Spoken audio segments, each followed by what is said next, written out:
تو اور سختی سے جیسے منع کر دیا. تو لوگوں نے جو ارد گرد لوگ تھے نا انہوں نے مذاق سے جیسے نہیں کہتے کہ جاؤ محمد کے پاس جاؤ صلی اللہ علیہ وسلم، ان کے پاس جاؤ اور جا کے ان کو کہو تو وہ تمہیں دلا دیں گے. اپنی طرح سے انہوں نے اس کو مذاق کیا اس کے ساتھ. اب وہ بچہ نہیں سمجھ رہا تھا کہ یہ مذاق ہے. وہ واقعی رسول اللہ صلی اللہ علیہ وسلم کے پاس گیا. جب اس نے بتایا تو رسول اللہ صلی اللہ علیہ وسلم چل کے ابو جہل کے پاس آئے. اچھا جیسے ہی انہوں نے آ کے اس بچے کی بات اس کو کہی تو اس نے آرام سے اس کا جو بھی چیز دینی تھی اس نے دے دی. جو ان کے ساتھ بیٹھے ہوئے تھے انہوں نے کہا کہ تم تو اتنی بڑی بڑی بات کہتے تھے تو تم نے کیا کیا، تم نے تو آرام سے ان کی بات مان لی. تو اس نے کہا کہ خدا کی قسم میں نے ان کے سائڈ پہ نیزے ایسے دیکھے تھے کہ مجھے یہ ڈر تھا کہ اگر میں نے کچھ ایسا کیا تو وہ میری جان نہ لے لے. تو کہتے یہ اس طرح سے کچھ واقعات آتے ہیں. اور ایک ابو سفیان کے بارے میں آتا ہے کہ وہ بھی اسی طرح سے ہفتے میں 2 اونٹ ذبح کرتے تھے جو وہ غریبوں کو بھی دیتے تھے اور اپنی فیملی کے لیے بھی رکھتے تھے. تو ایک یتیم آیا تو ان کے پاس ایک لاٹھی تھی، اس سے انہوں نے زور سے اس کو دھکا دیا.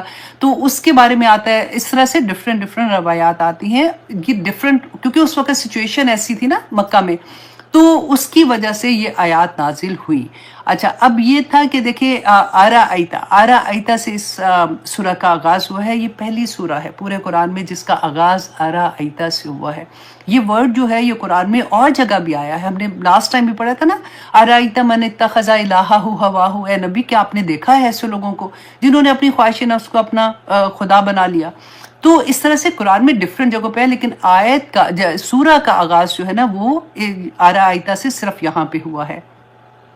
اب دیکھیں یہاں پہ سورہ کا آغاز جو ہوتا ہے وہ ہو رہا ہے سوال سے. سوال کیوں کیا جاتا ہے؟ کوئی پوچھنے کے لیے بات کیا جاتا ہے نا. یہاں پہ اللہ سبحانہ تعالیٰ پوچھ نہیں رہے ہیں، یہاں پہ اللہ سبحانہ تعالیٰ بتا رہے ہیں. اور اللہ سبحانہ تعالیٰ ایک کہتے ہیں جب کوئی ایسا کویسچن پوچھتا ہے نا کہ کیا تم جانتے ہو، ایسی بات جب کرتے ہیں تو وہ کوئی انفارمیشن نہیں لینا چاہتا، وہ اس کا وہ ابھارنا چاہتا ہے، اس کی تھاٹ پروسیس جو ہوتا ہے نا اس کو جگانا چاہتا ہے. اس لیے تو یہاں پہ اللہ سبحانہ تعالیٰ نے جو سوال کیا آرا ایتا، اور میں نے آپ کو رائیتا کے بارے میں بتایا تھا کہ ناظرہ ہوتا ہے جیسے آنکھ سے دیکھنا، جو ہم سر کی آنکھ سے دیکھتے ہیں، تو رائیتا ہوتا ہے کہ دل کی آنکھ سے دیکھنا، جس کو کہتے ہیں تدبر کرنا. یہاں پہ اللہ سبحانہ تعالیٰ ہمیں ایک میسج دے رہے ہیں کہ تم نے تدبر کیا نہیں کیا، کیا تم نے سوچا نہیں، کیا تم نے غور نہیں کیا. اچھا سب سے پہلی بات یہ کہ یہ جو آیا نازل ہو رہی تھی رسول اللہ پہ نازل ہو رہی تھی، تو پہلے مخاطب رسول اللہ صلی اللہ علیہ وسلم تھے. اور اس کے بعد رہتی دنیا تک جب تک انسان زندہ ہے جو یہ قرآن کھولتا ہے اور یہ سورت پڑھے گا، یہ اس کے لیے اللہ سبحانہ تعالیٰ بیان کر رہے ہیں. اللہ سبحانہ تعالیٰ اس کو جگا رہے ہیں کہ آرا ایتا، کیا تم نے غور نہیں کیا، الذی، اس شخص کو. یہاں پہ کیونکہ یہ زمانہ میں نے بتایا نا شان نزول میں کہ ابو جہل تھے، ابو سفیان جب ابھی مسلمان نہیں ہوئے تھے تب کا یہ واقعہ ہے. یہ یاد رکھیے گا کیونکہ ابو سفیان جب مسلمان ہو گئے تھے تو دیکھیں وہ تو رسول اللہ نے بتایا نا کہ جب مسلمان کوئی ہوتا ہے تو اس کے سارے پچھلے گناہ جو ہوتے ہیں وہ معاف ہو جاتے ہیں. وہ اس طرح سے ہوتا ہے جیسے ماں کے پیٹ سے بچہ پیدا ہوا ہے. تو ابو سفیان جب مسلمان ہوئے تھے پھر تو انہوں نے بہت بڑی بڑی کامیابیاں اسلام کو دی تھی. تو یہ پہلے کا واقعہ تھا. تو یہاں پہ اللہ میں ہم اگر دیکھتے ہیں کہ ان کے بارے میں تو یہ ہر وہ انسان جو آگے اللہ سبحانہ تعالیٰ فرماتے ہیں یکذب بالدین، جو جھٹلاتا ہے بدلے کے دن کو. یہ ہر انسان کے لیے ہے جو بدلے کے دن کو جھٹلاتا ہے، جو قیامت کا انکار کرتا ہے. اب یہاں پہ دیکھیے یکذب، یہاں پہ کفر کا لفظ، یکفر کا لفظ نہیں آیا. ایک ہی بات ہے، یکذب بھی جھٹلانا، کفرہ بھی جھٹلانا ہے.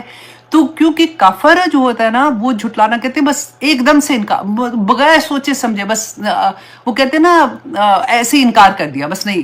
کیونکہ ہم نے سورۃ البقرہ میں پڑھا نا شروع میں 5 آیات تھی جو مومنین کے بارے میں تھی، اور پھر کافر کے بارے میں صرف 2 آیات. اللہ سبحانہ تعالیٰ نے بات ہی ختم کر دی کہ چھوڑو ان کو، یہ تو سمن بکمن عمیون فہم لا یرجون والی ہے. تو کافرہ میں 2 آیات، لیکن منافقین کے بارے میں 13 آیات آتی ہیں اوپر تلے اللہ سبحانہ تعالیٰ نے کہ کہیں کہ غور کرو کہ کہیں یہ بیماری تمہارے اندر تو نہیں ہے. کیونکہ یہ وہ لوگ تھے جو اپنے آپ کو مسلمان کہتے تھے اور یہ منافق تھے. رسول اللہ صلی اللہ علیہ وسلم نے حذیفہ بن یمان کو بتایا تھا کہ منافقوں کے بارے میں یہ رسول اللہ صلی اللہ علیہ وسلم کے رازدان تھے. آپ کو پتہ ہے حضرت عمر رضی اللہ عنہ اتنی حذیفہ سے بار بار پوچھتے تھے کہ حذیفہ مجھے بتا دو کہ کہیں میرا نام تو نہیں لیا رسول اللہ نے. اتنا آپ سوچیں کہ ان کا خوف، ان کا ڈر کتنا زیادہ ہوتا تھا کہ بار بار پوچھتے تھے تو وہ حذیفہ کہتے تھے کہ میں نے رسول اللہ سے وعدہ کیا میں یہ نام نہیں بتا سکتا. پھر پوچھتے تھے، کہتے ان کا آخری وقت تھا، ان کو شاید چوٹ لگی تھی یا کیا، ان کی بہت تکلیف میں تھی، تو حضرت عمر ان سے ایک ہی تڑپ کے جیسے نہیں پوچھتے کہ بس مجھے اتنا سا صرف بتا دو کہ میرا نام تو نہیں ہے اس میں. تو انہوں نے کہا کہ نہیں آپ کا نام نہیں. تو وہ اتنا خوش ہو گئے تھے حضرت عمر اس بات سے جس کی حد نہیں. تو ڈرتے تھے. دیکھیں ہم جیسے لوگ ہوں، ہم کہ لو جی ہم تو اتنے نیک، ہم تو نمازیں بھی پڑھتے ہیں، ہم تھوڑی منافق، ہمیں تو لگتا ہی نہیں نا. آپ حضرت عمر کو دیکھیں، آف کورس ان کی ایمان کا لیول کہاں پہ کہاں تھا، لیکن ایک خوف دل میں ہوتا ہے نا کہ کوئی میری حرکت، کوئی میری عادت، کوئی ایسی چیز جو اللہ سبحانہ تعالیٰ کو ناپسند آتی ہو تو کہیں میں اس کے اندر نہ آ جاؤں. حضرت حذیفہ جو تھے ان کے بارے میں آتا ہے کہ کیونکہ اللہ سبحانہ تعالیٰ نے منع کر دیا تھا نا کہ ان کے جنازہ نہیں پڑھنا، تو رسول اللہ صلی اللہ علیہ وسلم نہیں پڑھتے تھے، لیکن وہ پھر دوسرے کو کہہ دیتے تھے کہ تم پڑھ لو. تو کہتے ہیں کہ جو حضرت حذیفہ کو نا وہ کاپی کیا کرتے تھے کہ اگر وہ کسی کے جنازہ نہیں پڑھ رہے ہوتے تھے نا تو وہ بھی کھسک جاتے تھے، وہ کہتے تھے میں نے بھی نہیں پڑھنا والی بات ہے. تو اتنا وہ ڈرتے تھے اس بات سے کہ کیا، کیونکہ وہ رسول اللہ کے رازدان تھے. انہوں نے کسی کو، آج ہم کسی کو نہیں کہہ سکتے کہ فلاں منافق ہے، فلاں منافق ہے. ہمیں اپنی ذات میں ڈھونڈنا ہوگا کہ کہیں ایسی چیزیں میرے اندر تو نہیں ہے، کیونکہ قرآن پاک جو ہے نا وہ ساری علامات بتا دیتا ہے. وہ جیسے ہم کوکی بناتے ہیں، وہ آپ کو میں نے بتایا تھا ایک دفعہ پہلے بھی کہ جیسے ہم بناتے ہیں تو ہم ایک اس کو سانچے میں ڈھالتے ہیں نا، اللہ سبحانہ تعالیٰ سانچے دے دیتے ہیں. پورے قرآن میں آپ دیکھیے گا، اس میں فٹ ہو کے دیکھ لیں کہ آپ مومنین کا سانچے میں آ رہے ہیں، منافقین کے آ رہے ہیں، جھوٹ والوں میں آ رہے ہیں، غیبت والوں میں آ رہے ہیں، یا کس میں آ رہے ہیں. سانچے اللہ سبحانہ تعالیٰ نے کلیئرلی قرآن میں دے دیے ہیں. اب یہاں پہ اللہ سبحانہ تعالیٰ نے، اب دیکھیے ہم نے کیا پڑھا تھا کہ کافرہ کیا ہوتا ہے کہ ایک دم سے انکار کرنا، اور کذبہ کہتے ہیں کہ حق کو پہچان کر انکار کر دینا. مشرکین مکہ حق کو پہچانتے تھے کیونکہ رسول اللہ صلی اللہ علیہ وسلم کو تو وہ شروع سے جانتے تھے، ان کو پتہ تھا، وہ ان کو صادق الامین کے نام سے پکارتے تھے. قرآن میں اللہ سبحانہ تعالیٰ نے ایون یہود کے بارے میں کہا تھا کہ یہ آپ کو ایسے پہچانتے ہیں جیسے اپنے بیٹوں کو پہچانتے ہیں، پھر بھی انکار کرتے ہیں. وہ کیوں انکار کرتے تھے؟ تکبر کی وجہ سے. اس لیے کہ اگر ہم اتنے بڑے بڑے سردار، اگر ہم نے ان کی بات مان لی تو ہماری چودراہٹ کہاں جائے گی. اور اسی طرح سے ہر ایک نے اپنی اپنی ڈیفرنٹ چیزیں رکھی ہوئی تھی جس کی وجہ سے وہ رسول اللہ کی بات نہیں مانتے تھے. تو یہاں پر اللہ سبحانہ تعالیٰ نے جو کہا کہ وجہ کیا ہے، دنیا میں جتنی آگے جو پوری اخلاقی بیماریاں بتائی ہیں نا اللہ سبحانہ تعالیٰ نے کہ یہ انسان کیوں کرتا ہے، کیوں اللہ سبحانہ تعالیٰ کے احکامات ماننے سے گریز کرتا ہے، کیونکہ وہ آخرت کے دن کو جھٹلاتا ہے. اب دین دیکھیں، یہ بعض ورڈ ایسے ہوتے ہیں عربی کے جن کو کسی اور زبان میں ترجمہ کرنا بہت مشکل ہوتا ہے. جیسے تقویٰ، ہم کوشش کرتے ہیں نا لفظوں کو ڈھونڈنے کی، اور پھر ہم صحابہ کی وہ لیتے ہیں کہ اچھا انہوں نے کیا بیان کیا تھا، اس کے بارے میں حدیث میں رسول اللہ نے کیا بیان کیا، لیکن ہماری اپنی لینگویج میں اس کو ایگزیکٹلی اس طرح سے بیان کرنا مشکل ہو جاتا ہے. اسی طرح سے دین بھی کہتے ہیں ایسے ہی ورڈ ہے جس کو اپنی کسی اور زبان میں ایکسپلین کرنا مشکل ہے. عربوں میں یہ لفظ استعمال آلریڈی ہوتا تھا، جیسے کہتے وہ مسلسل بارش جب ہوتی ہے نا تو ایک ہریالی آ جاتی ہے، اس کے لیے بھی وہ دین کا لفظ استعمال کرتے تھے. اور دین، دال کے اوپر زبر کے ساتھ نا، اس طرح سے جو دین قرآن پاک میں بھی ورڈ آیا ہے وہ قرض کے لیے آتا ہے نا، وہ قرض کی جو آیات آتی ہیں اس کے اندر ہے. اور یا پھر دین جو ہے وہ یہاں پہ جو آتا ہے، رسول اللہ صلی اللہ علیہ وسلم نے اس کا جو میننگ بتایا تھا کہ قیامت بدلے کا دن، کیونکہ قیامت کا دن ایسا دن ہوگا جس میں ہر کوئی اپنے اعمال سے ملاقات کرے گا. اب دیکھیں ہم تو عمل کر کے بھول جاتے ہیں، ہمیں تو پتہ بھی نہیں چلتا. گھڑی کو آپ دکھا کریں، آپ کے اگر سامنے ابھی گھڑی کہیں پہ لگی ہوئی ہے نا، ذرا اس کو غور کریں، ٹک ٹک ٹک کی آواز آتی ہے نا، ایک ایک ٹک جو ہے نا وہ آگے سے آگے سے آگے سے آگے جا رہی ہے، یہ واپس نہیں آئے گی.